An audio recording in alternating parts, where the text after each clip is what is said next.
రోజు సముద్రం వైపు చూస్తున్నారు కదా, మీకు ఏమనిపిస్తుంది అన్నయ్యా? ఆ సముద్రంలో నీళ్ళన్నీ తోడేసి గజాల్లో కమ్మేస్తే ఎంత వస్తుందా? ఎలాగైనా నువ్వు నా సొంతం కావాలి. ఊహించుకోవటానికి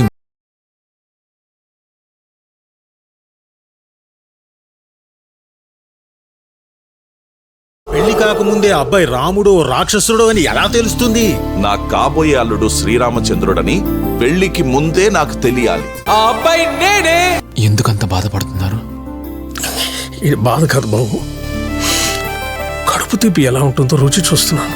మీలాంటి వారిని తండ్రిగా పొందేంత అదృష్టం నాకుంటుందా? మనది ఏ జన్మ బంధము, మన ఆశయాలు మనల్ని దగ్గరికి షేర్ చేయాలి.